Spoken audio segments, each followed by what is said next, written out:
Episode 30. Episode 30. We started this show talking about real-life chaos and anonymous teacher confessions. We've had guest speakers, we covered Sam Shepard and a bushy-haired intruder, fake spies, Christmas fires, serial killers, a clown, a candy man, a beach in Australia, the Zodiac, the Golden State Killer, a billion-dollar dark web drug empire, and 2 full hot takes episodes about the internet. We have covered a lot of ground. We have covered a lot of ground. And for episode 30, the big milestone, we saved something that has been sitting in our notes since episode 26. Something that is less murder and more existential dread of a different kind. The internet is being taken over by robots. The internet is being taken over by robots. And we have thoughts. Thank you genuinely to everyone who has been here for all 30 episodes. That means more than we can say. It really does. Okay, episode 30. I'm Dylan. I'm Cindy. Did a robot write this? Let's find out. Cindy, I'm going to read you some things, and I need you to tell me if a human wrote them or a robot did. Okay. Okay. The sun is a vital source of energy that has powered life on Earth for billions of years. Many people enjoy spending time outdoors in the sunshine. Robot. Correct. Are you looking for the best restaurants in Chicago? Look no further. Chicago is a city with many restaurants. Here are some restaurants in Chicago. Robot. Extremely robot. The golden retriever is a beloved family pet known for its friendly disposition and lustrous coat. Golden retrievers make excellent companions for families with children.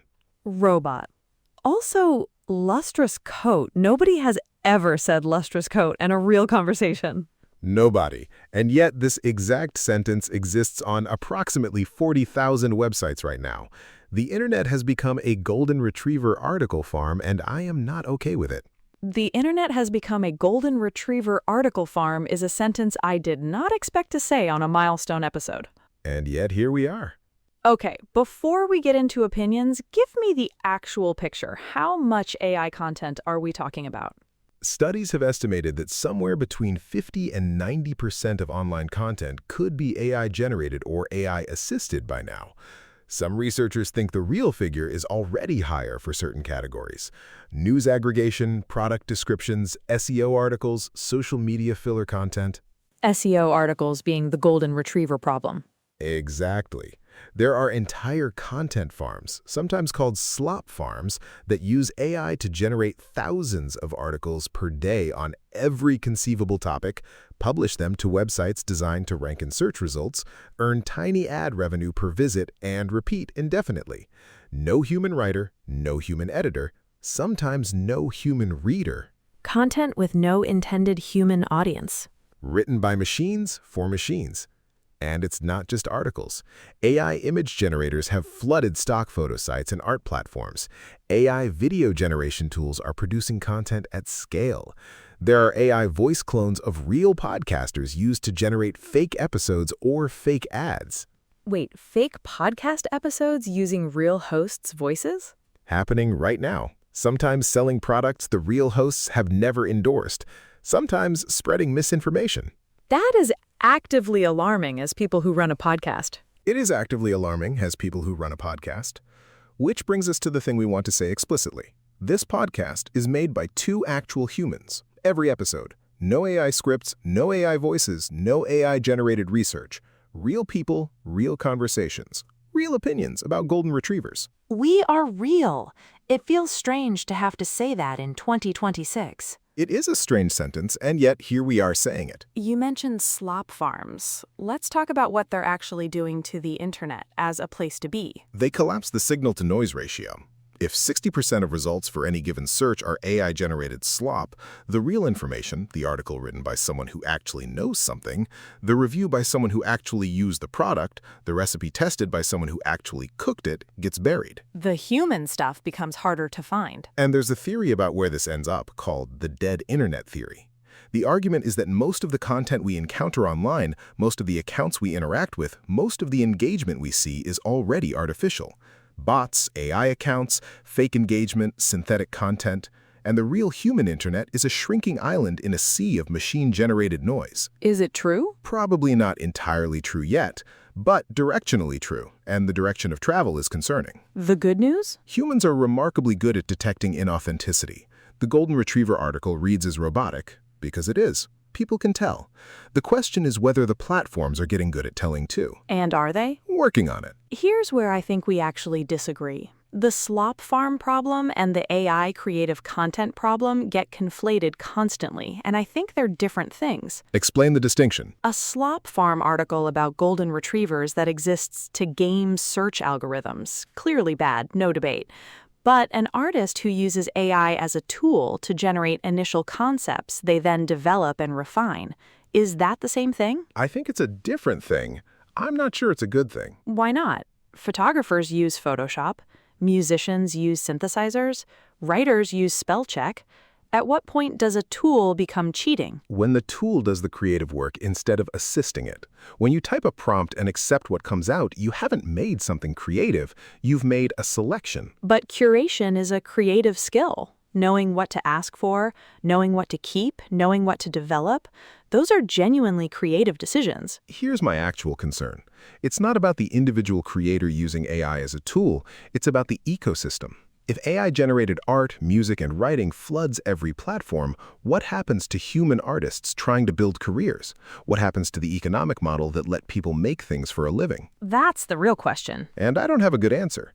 But when I listen to music made by a person who spent years learning their instrument, or read a book written by someone who lived an experience and found language for it, I feel something I don't feel looking at an AI image, even a very technically impressive AI image. The knowing matters. The knowing matters enormously. The context is part of the experience. I don't fully disagree. I just think the line between tool and replacement is fuzzier than you're drawing it. And I think the fuzziness is exactly what the AI companies are counting on. Structured debate. I'll take pessimist, you take optimist. Where does the AI content flood end up? Optimist. The platforms have a commercial incentive to solve this. If their feeds fill up with slop, users leave, advertisers leave. The business model collapses. So they're heavily incentivized to surface genuine human content. Pessimist. The same companies profiting from AI tools are the ones supposedly going to regulate AI content. Google sells AI generation tools. Meta has its own AI. The fox is running the henhouse. Optimist. Human creativity has always adapted. Photography threatened painting, recorded music threatened live music. Creative fields found new forms.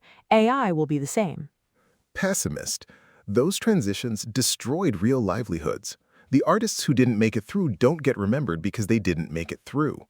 We celebrate the adaptation in retrospect, but the people harmed in the process were real. Optimist. Better AI detection tools are being developed. Watermarking, metadata, provenance tracking, active work on distinguishing human from machine content. Pessimist. The AI companies have a commercial incentive to make their content undetectable. It's an arms race, and detection is always behind. I'm running out of optimist takes. I noticed. My genuine position, it gets worse before it gets better. A period, probably now, where the slop flood is genuinely bad and the ecosystem suffers. But audiences will develop better instincts, platforms will be forced to respond, and genuine human creativity will become more valuable precisely because it becomes rarer and harder to fake convincingly. That's actually not a bad answer. I have moments. My concern, a lot of human creators are going to get hurt in the next few years, and that's not okay even if it eventually resolves. The disruption is real, and it's happening to real people right now. Rough now, possibly better eventually. Real people bearing the cost of the rough part. Which is how most technological transitions work, and has never made it easier for the people going through it. Rapid fire, AI edition. I give a topic, you respond instantly. Ready. AI-generated book covers. A specifically bad use case. Book cover illustrators are skilled artists, and this directly takes work from them with no benefit to anyone except the publisher's bottom line. AI-generated news articles.